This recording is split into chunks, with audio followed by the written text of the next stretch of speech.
दुनिया का सबसे शक्तिशाली मंत्र जिसे बहुत कम लोग जानते हैं, लेकिन जो जानता है उसकी सभी इच्छाएं पूरी होती है, सारी मनोकामनाएं पूरी हो जाती हैं और किस्मत बदल जाती है। तो सभी साधकों को नमस्कार। हिंदू धर्म में अनेकों सिद्ध मंत्र है, बहुत से सिद्ध मंत्र हैं। आज हम बात करेंगे उस महामंत्र की जिसके बारे में स्वयं ब्रह्मा विष्णु महेश जिसको जपते हैं।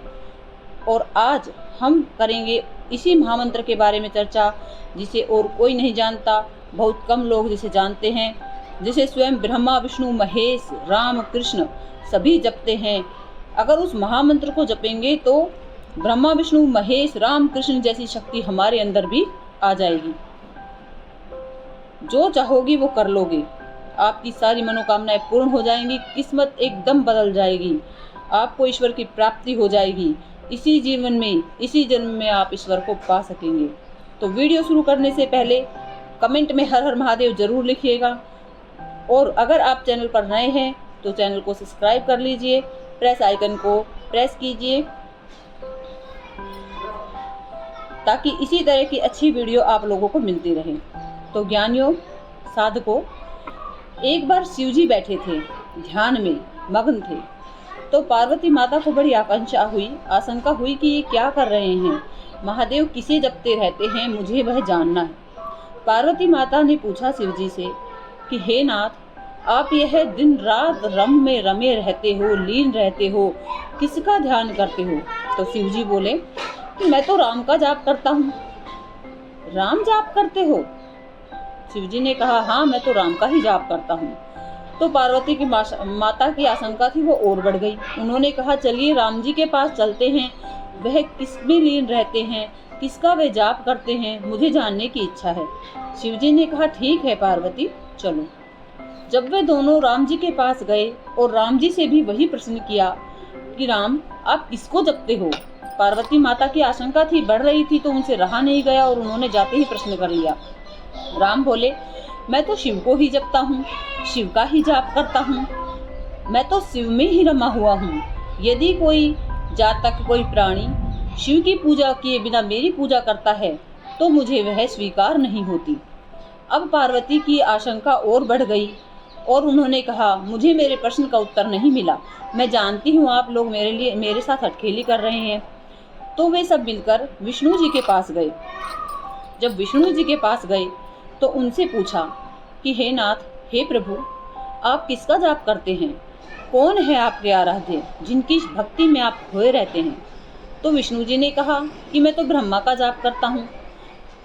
अब पार्वती माता से रहा नहीं गया और बोली, प्रभु मेरे साथ हंसे नहीं, मुझे बताएं कि आप किसका जाप करते हैं। विष्णु जी ने कहा, इसका उत्तर आपको ब्रह्मा जी से मिलेगा। तो पार्वती माता और शिव जी ब्रह्मा जी के पास गए और ब्रह्मा जी से पूछा कि हे ब्रह्म देवता, आप किसका जाप करते हैं, किसके ध्यान में रमे रहते हैं, किसको आप सुमरण करते हैं? तो ब्रह्मा जी बोले कि मैं तो शिव का ही जाप करता हूँ।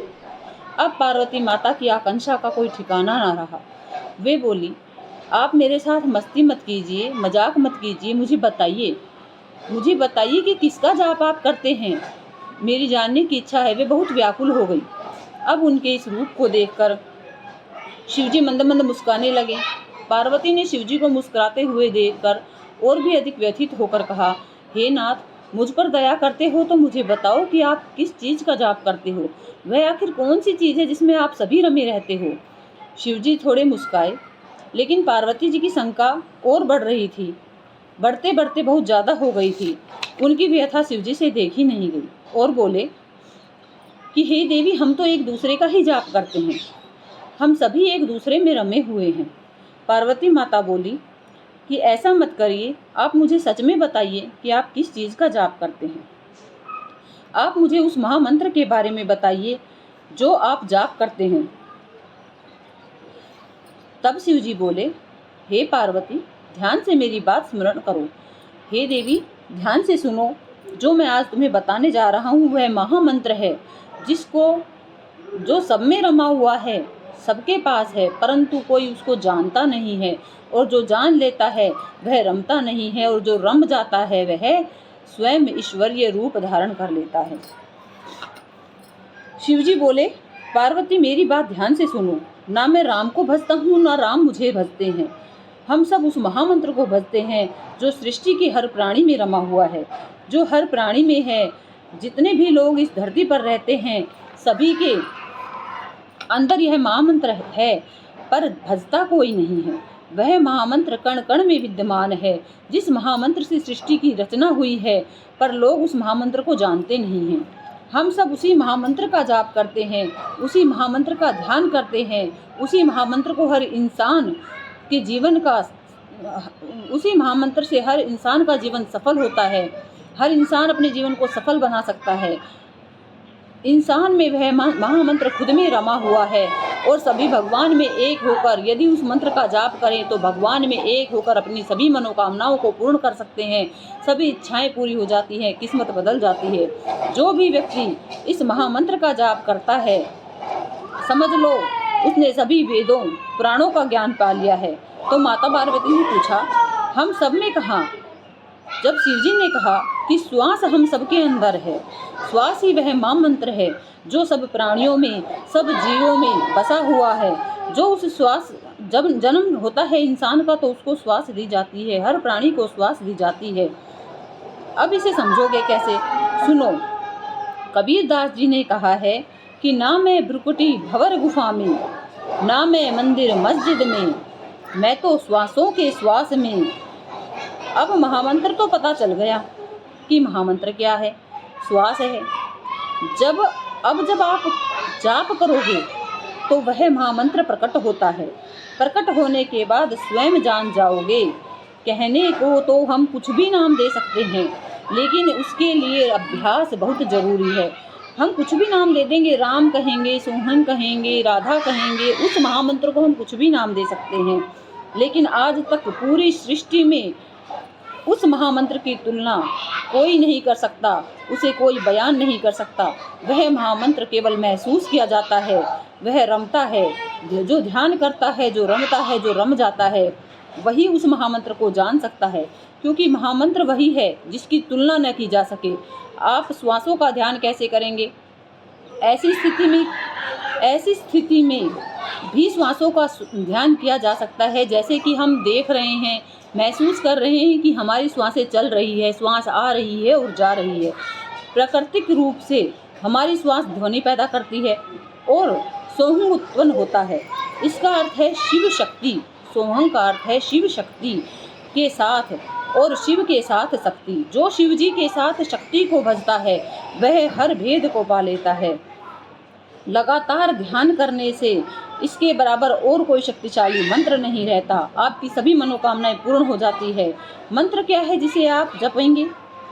तो हम उसे राम का नाम भी दे सकते हैं, उसे सोहंग, राधा, हम कुछ भी कह सकते हैं कहने को। तो फिर बिना कुछ किए उस मंत्र का हमें कैसे एहसास होगा? ये कभी नहीं हो सकता कि हमें बिना ध्यान किए उस मंत्र का ज्ञान हो जाए।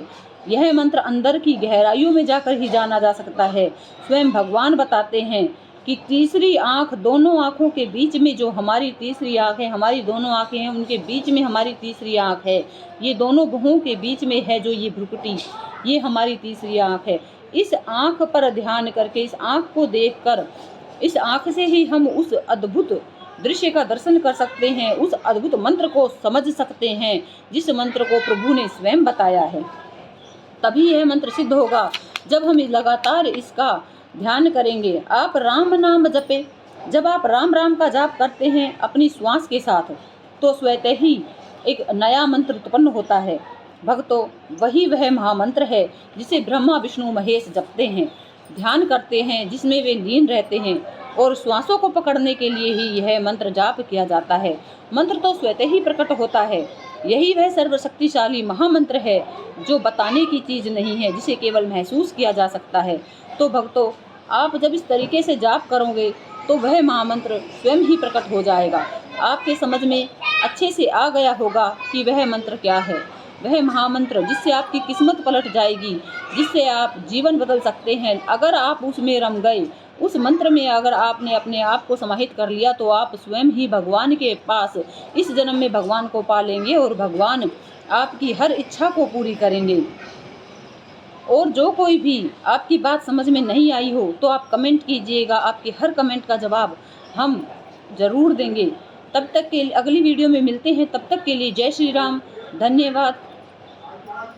वीडियो को शेयर और लाइक ज़रूर कीजिएगा। आप सभी का बहुत बहुत धन्यवाद। कमेंट में हर हर महादेव लिखिएगा। जय श्री राम, हर हर महादेव।